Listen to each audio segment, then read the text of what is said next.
Halloween, Halloween, Halloween, Halloween. C'est la ville de la nuit. Les citrouilles chantent et les chauves-souris.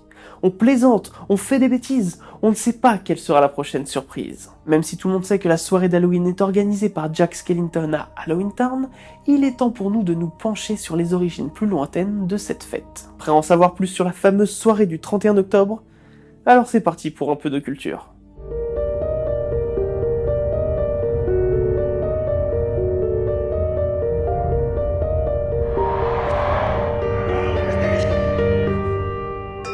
La soirée d'Halloween est souvent vue comme une fête commerciale américaine qui essaye de s'imposer à travers le monde. Bien qu'il y ait une part de vrai, il faut savoir qu'Halloween, ou plutôt la période où nous fêtons Halloween, a une réelle connotation avec le monde des morts, et cela bien avant l'arrivée des colons sur le nouveau continent. Pour la majorité des historiens, Halloween a pour origine une fête celte connue sous le nom de Samhain, et qui se fêtait au début de l'automne. Cette fête, bien que sous des noms parfois différents, semble se retrouver partout en Europe durant la proto-histoire. Même si c'est un sujet à controverse, le Samhain celtique est considéré comme le nouvel an celte, et aurait pour point d'origine les croyances gaéliques. Avant de nous lancer dans des explications plus longues, il faut savoir que la majorité des textes traitant du Samhain ont été écrits par des catholiques religieux venant de s'implanter sur les terres qui célébraient justement cette fête. Bien que les historiens et les folkloristes essayent de rester neutres sur de tels sujets, il est très compliqué de passer outre ces textes. Mais reprenons. Pour une majorité de folkloristes, Samhain viendrait du vieil irlandais et signifierait grossièrement fin de l'été. Cette fête aurait pour but de célébrer la fin des moissons et l'entrée dans la partie la plus sombre de l'année. D'après certains écrits, la fête du Samhain se déroulait sur plusieurs jours, et ce moment particulier aurait également été celui où la frontière entre le Shire, ou plus simplement l'autre monde, et le monde des vivants était la plus fine. Lors de cette fête, il aurait donc été de coutume de rendre hommage aux morts, mais également aux dieux appelés les Eas Shir. Au XVIIe siècle, le pasteur Kirk écrira que le peuple irlandais rendait hommage à ces dieux païens car il les craignait. Bon, il compare aussi leurs dieux à des démons dans le même texte, donc c'est pas forcément le meilleur point de vue. Samhain aurait donc été une fête en l'honneur de l'autre monde, afin que les dieux et les ancêtres ne soient pas trop durs avec les fidèles et leur bétail durant la partie la plus sombre de l'année, que l'on pourrait grossièrement désigner comme l'hiver. Pour cela, il aurait été coutume de toujours laisser une offrande à l'extérieur de la maison pour les Eas Shir, mais aussi une place au coin du feu ou à sa propre table dans le cas où l'âme d'un défunt viendrait chercher refuge. Sinon, gare aux conséquences. Des honneurs sur toi, des honneurs sur ta famille, des honneurs sur ta vache. On pense que ces fêtes étaient menées par des druides, car considérés comme descendants des Eas Shir. De nombreuses coutumes seraient alors respectées, comme celle d'allumer un grand brasier dont la fumée serait bénéfique pour la protection et pour la divination. Ce feu permettait également à chacun d'allumer des torches afin de les emporter chez soi pour protéger son habitation ou encore son champ. Plus tard, ces feux de joie seront récupérés par l'Église comme servant à éloigner le diable. Le diable. Éloigné par des flammes. Ok les gars. Des textes datant du XVIe siècle rapportent déjà des coutumes de déguisement présents en Irlande, en Écosse ou encore au Pays de Galles. On y parle d'une coutume étrange où des personnes passaient de maison en maison de façon costumée afin de réciter des vers en échange de nourriture. Certains folkloristes pensent qu'il s'agit là d'une vieille tradition consistant à imiter les Eas Shir afin de recevoir les offrandes en leur nom. D'autres encore suggèrent que c'était une façon de bénir chaque maison en portant des costumes qui faisaient référence aux anciens dieux. La folkloriste Florence Marianne McNeill pensait même que ces personnes se grimaient à l'aide des cendres du feu de joie, considérées comme sacrées, afin d'être l'incarnation des dieux ou des esprits. Avec l'arrivée de l'Église catholique sur ces terres, le Samhain a continué et a longtemps cohabité avec les pratiques religieuses du nouvel arrivant. Comme pour le feu de joie, les représentants de l'Église ont essayé d'assimiler un maximum de traditions afin de convertir un maximum de monde. Il faudra attendre le 8e siècle sous le pape Grégoire III pour que l'Église catholique décide de déplacer la fête des martyrs au 1er novembre, jusqu'alors fêtée après Pâques ou après la Pentecôte.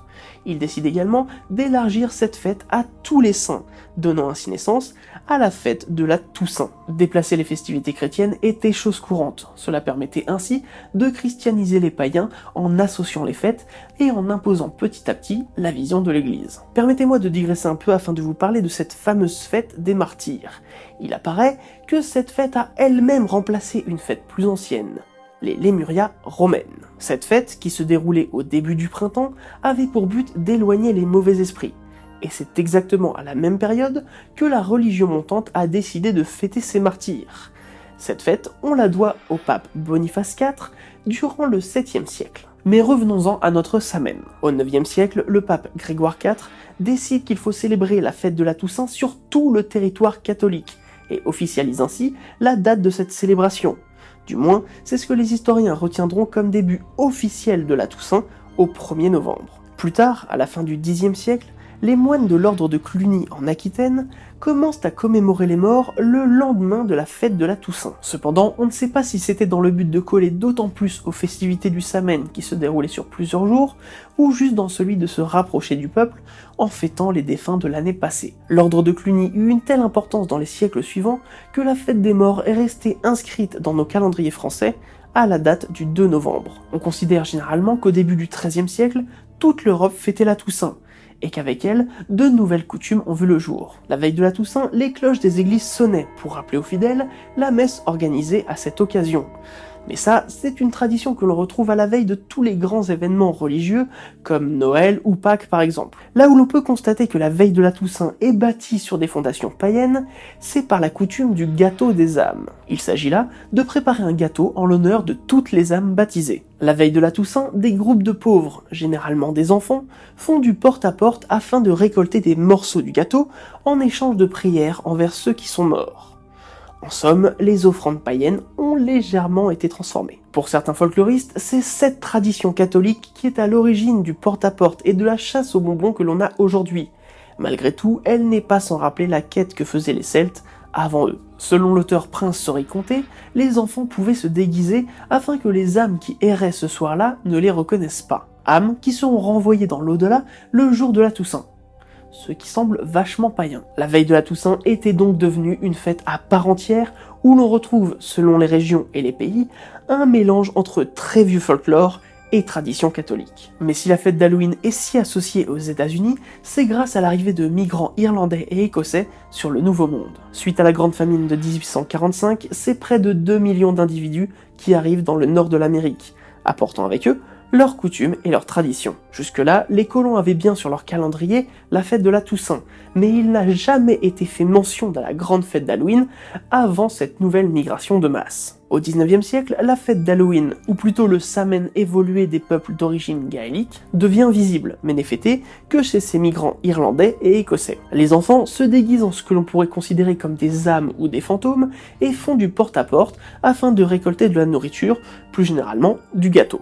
Cette fête a alors toujours pour but d'honorer les morts, même si au fil des générations, les croyances envers les anciens dieux ont disparu. C'est à partir du XXe siècle, et plus particulièrement les années 1920, qu'Halloween est véritablement adopté par l'ensemble de la société. D'après l'historienne Ruth Edna Keeley, la tradition qu'apportaient ces nouveaux migrants a même été encouragée par ceux qui étaient déjà sur place, ce qui a permis une intégration beaucoup plus rapide de la fête parmi toutes les communautés. Qu'il s'agisse du Canada ou des États-Unis, Halloween est fêté partout, mais les règles ont changé. Avec la littérature britannique et américaine, ainsi que toutes les croyances de tous les peuples présents sur les territoires américains, la fête d'Halloween voit alors apparaître des loups-garous, des vampires, des momies ou encore des zombies parmi les costumes traditionnels. D'ailleurs, si c'est le nom d'Halloween que l'on retient, c'est parce qu'il s'agit d'une contraction de l'anglais pour All Hallows Even, qui signifie The Eve of All Hallows Day, donc qu'on pourrait traduire par la veille du jour de tous les saints. La veille de la Toussaint, quoi. Avec le temps, la fête devient très populaire. Les gâteaux sont remplacés par les bonbons, et les costumes varient de plus en plus grâce aux inspirations qu'offrent la télé et le cinéma. Tous les codes du genre horrifique, mais également de la pop culture, se retrouvent cette nuit-là. On laisse petit à petit la fête des morts à la religion, et Halloween devient la soirée de l'épouvante et de l'horreur, où l'on trouve drôle de se faire peur. Cependant, on ne sait pas vraiment comment a commencé cette fameuse phrase de trick or treat, mais la première trace imprimée de cette menace date de 1927 au Canada. En France, Halloween version américaine n'est arrivé que très tard, et ce pour plusieurs raisons. D'une part, les traditions païennes avaient quasiment toutes été éradiquées par une succession de rois chrétiens au cours de l'histoire. D'autre part, un désintérêt complet pour cette fête d'outre-Atlantique. On constate qu'il faudra attendre le début des années 90 pour que le phénomène commence à s'imposer. Certains spécialistes pensent que la visibilité de la fête d'Halloween pourrait avoir un rapport avec l'importance qu'ont pris les séries américaines dans la grille télévisuelle française depuis les années 80. Et au cinéma également. Bah tiens, t'es là toi. Oui, je suis là, et je vais te couper la parole pour te parler un petit peu de la journée de Halloween au cinéma. Et c'est d'ailleurs le bon moment pour le faire, car vous n'êtes pas sans savoir que nous allons fêter le grand retour d'une figure iconique du cinéma d'horreur, qui est, dans notre inconscient collectif, très lié à Halloween. Bien sûr, vous savez de qui je parle, du célèbre Michael Myers. Cela fait maintenant plusieurs décennies que nous lions Michael Myers et la très célèbre fête de Halloween, et pourtant, celle-ci n'a finalement qu'un intérêt limité, qu'un impact limité dans cette saga cinématographique. Car l'objectif de John Carpenter à la base en jouant son intrigue le jour de Halloween, c'était de profiter de cette curieuse fête où les gens décidaient de tous mettre des masques. Et quoi de mieux donc qu'une telle fête pour un tueur masqué désirant aller et venir en toute impunité d'une victime à l'autre. D'ailleurs, cet anonymat, ce masque que porte Michael Myers, nous permet à nous de l'identifier comme étant finalement une incarnation du mal absolu. Pas de visage, pas d'émotion, pas de mobile, pas de raison. C'est lui que nous devons craindre, il n'est en aucun cas un personnage à part entière. Tout ça grâce à un seul masque. Et finalement, Halloween n'était pas tellement mis en avant dans ce film. Mais avec le temps, Michael Myers n'a eu de cesse de revenir, toujours le jour du 31 octobre, dans cette fameuse nuit où les enfants vont quémander les bonbons en sonnant aux portes du voisinage. Et je pense qu'il n'y a désormais plus personne qui n'associe pas le concept de Halloween à Michael Myers. Ou le contraire. On s'est compris. Mais Halloween n'est évidemment pas la seule saga cinématographique à se tenir dans cette période que nous aimons tous, amateurs de l'horreur. Que dire de films comme Ginger Snaps, The Crow, Trick or Treat, L'étrange Noël de Monsieur Jack, ou même certaines séquences de films cultes comme celle de E.T. Et ces films, ce cinéma-là, qui est né de cette ambiance, qui est né de cette fête particulière, aujourd'hui l'a inspiré. Par exemple, si demain, lors de la fête de vos voisins pour Halloween, vous venez déguisé en Michael Myers, la boucle sera bouclée. Et comme je vous le disais juste avant, les séries adorent les épisodes autour d'Halloween. On peut évidemment citer les grands classiques des Simpsons Horror Show, mais on peut aller jusqu'à citer des séries comme La Petite Maison dans la Prairie, Ma Sorcière Bien-Aimée, Urgence, Friends ou encore Malcolm, et puis dans les plus évidents, Charmed, Buffy contre les vampires ou encore Sabrina l'apprentie sorcière. Et dans les séries récentes, on en joue encore beaucoup, comme dans Supernatural, Big Bang Theory ou encore American Horror Story pour ne citer que. Et même dans nos séries françaises, on en trouve un peu, comme dans Un gars, une fille, Caméra Café ou encore Silex and the City. Mais pour en revenir à Halloween dans l'Hexagone, la plus grosse vague médiatique passera par la décision de lancer la saison d'Halloween à Disneyland Paris en 1997. Cette annonce aura un rôle décisif puisque d'autres marques américaines comme Coca-Cola décideront à leur tour de jouer la carte de l'horreur en France. Les marques françaises non plus n'hésitent plus, comme France Télécom qui sort alors un téléphone nommé Halloween. Allô, qu'est-ce que tu fais pour Halloween? Je sors. Qu'est-ce que tu crois? Et vous, qu'est-ce que vous faites pour Halloween? Oui, c'est malaisant. Bref, si je vous cite Coca-Cola et France Télécom, ce n'est pas non plus un hasard, puisqu'à cette époque, ils étaient tous deux partenaires de Disneyland Paris, et ont misé sur la réussite de la soirée. Cela aura une double conséquence. D'une part, les médias et les commerçants se jettent sur l'effet Halloween, ce qui donne une véritable visibilité de la fête en France. D'autre part, la majorité de la population, grandement influencée par les médias, classifie cette fête comme étant une fête commerciale venant du pays de l'oncle Sam. Et j'en veux pour preuve ces images. Halloween, la sauce prend plutôt bien en France pour cette fête, comme on dit, d'origine celtique, mais quand même 100% américaine. Un aspect dont les commerçants ont bien saisi l'intérêt économique. La France envahit ces derniers jours par les citrouilles et les sorcières d'Halloween, une opération commerciale rondement menée pour faire accepter cette fête si typiquement américaine. Malgré tout, il reste encore et toujours une petite région en France qui semble vouloir fêter la soirée d'Halloween en retournant à des coutumes plus traditionnelles. Évidemment, je parle de la Bretagne. Depuis quelques années, on trouve des articles sur la fête du Samhain qui revient en force dans cette région. Et cela est peu étonnant puisque d'après l'historienne Nadine Cretin, il existe encore des croyances païennes selon lesquelles les âmes des morts reviendraient sur Terre pour se balader la veille de la Toussaint. Ce qui, au vu de ce que l'on a déjà dit, semble bien être une trace de la survivance du Samhain. Pour la petite anecdote, la brasserie morbihanaise Lancelot brasse tous les ans dans la nuit du 31 octobre au 1er novembre une bière spéciale noire à 11,1% appelée la Samhain 11-1. Aujourd'hui, Halloween est populaire dans le monde entier, bien que les États-Unis et le Canada dominent le sujet. Malgré tout, en France, Halloween retrouve un second souffle depuis quelques années après une quasi-disparition. En fait, cela correspond à l'accès au pouvoir d'achat de ces jeunes qui ont vu l'arrivée d'Halloween dans les années 90, donc potentiellement vous.